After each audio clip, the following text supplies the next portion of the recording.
This is what can have happened to Georges de la Tour. You get the projection like this, and you get very clear, let's get the face in focus. You get the face in focus, so you get the points where things would be. The hands are in focus.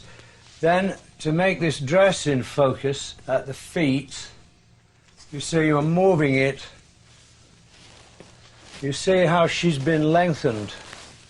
As you can see, when you tilt things, things squeeze up. And that is what is happening. That is why we get what we call these kind of optical distortions.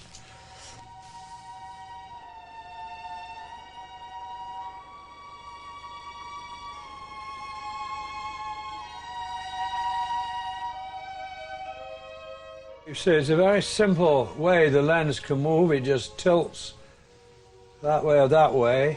You can also actually tilt this way and this way. It's now going out of focus. As I'm tilting the lens, it would focus something else. From about 1500 to about 1860, you never see a badly done basket. They always get the weave in the right place.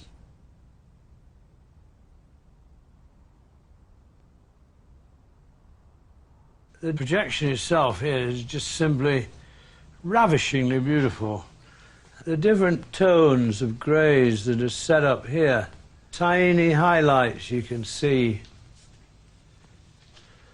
If I'm looking at it three-dimensionally, they're quite hard to see exactly where they are, because if you move as well, the shine changes.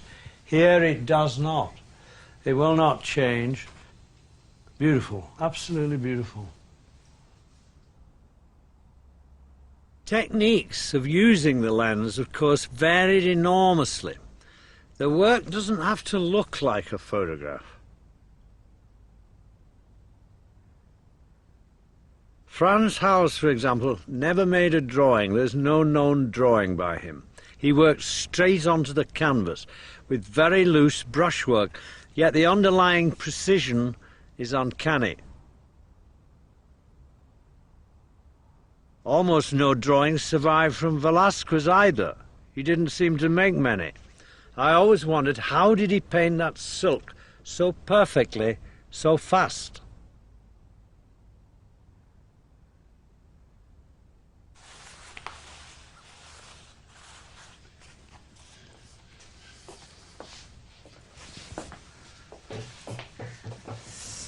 Well, I'm only pointing out here, say, this red satin.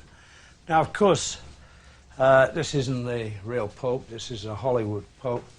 And actually, this is a bit of Hollywood silk, so it's not quite doing the things that the real Pope would. But, nevertheless, you can see that on this flat surface, the whole of these subtle reds, how few there are actually, and how that shine is in a right place, that a few brush marks by a very clever painter could capture very quickly, just as Velázquez's brush marks are fast. They are made fast like that.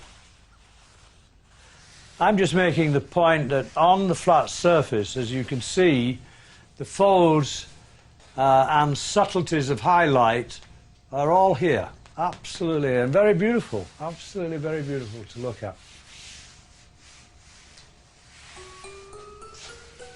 The Pope was certainly there for painting the head, but not necessarily for the robe. A mannequin could have been used. This is a reconstruction of Caravaggio's lute player.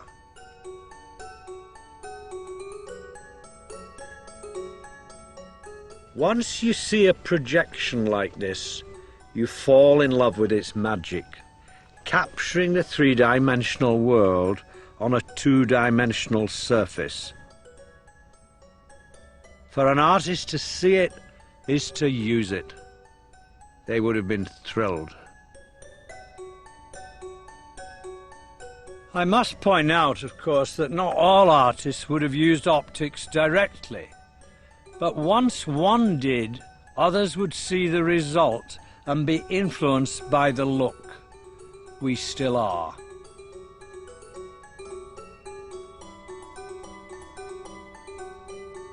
The mirror lens seemed to be used for drawing first and then painting. But how can you use a lens to tell a story? The master of setting this scene seems to be Caravaggio. Let's look at the Card Sharks by Caravaggio. It's a story about deceit. There are 3 brightly lit figures in the painting, but he's used one model twice.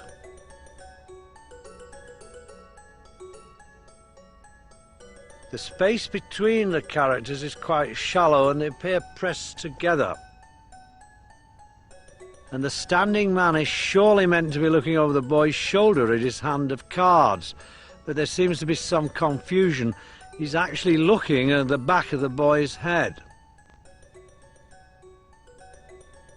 Many people have suggested he was like a film director, and now, as a description, it seems not far from the truth. Okay, tell me when. I want to start soon because he's very hot. Yeah, let's go. Yeah. And the face is good. We're going to start. Sorry, he can't hear. Keep looking up, Rich. Okay. And we're going to start. Stay still.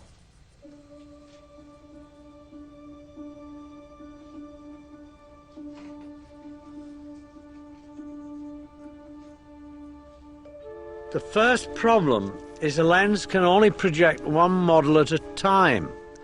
In fact, the lens has a hot spot in the middle, so Caravaggio would have to find a way of dealing with this. He would work out where in the composition the projection is required.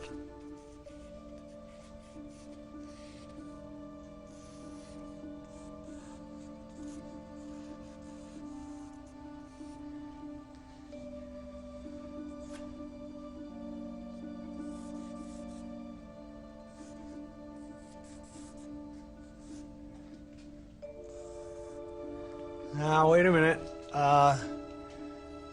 You can move in 1 minute. Wait a minute.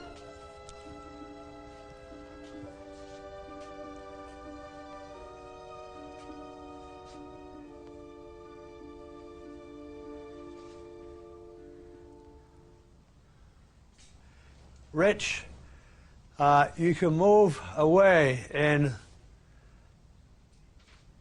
Now, actually. Go on, you can move away.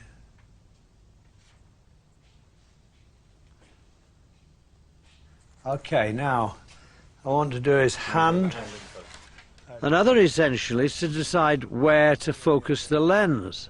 I'm having to reposition the canvas to get his hand in focus. Don't forget, we saw this happening in the Lotto painting. Changing focus changes scale. You can see that quite clearly in Caravaggio's Supper at Emmaus of 1601. This hand here is bigger than the bowl of fruit.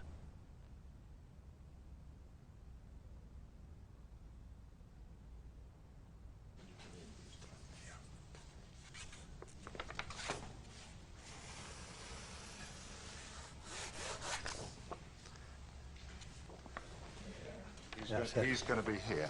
That's it. It's going to be like this. Now we've got a rough position for the first character, we need to set up the position for the second character.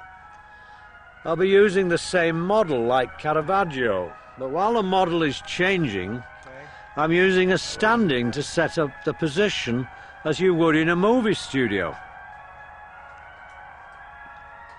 Also note, it is the canvas that has moved position. The model is going to sit in the same position as the first model. They all sit in the same space, hence the problem of space. Very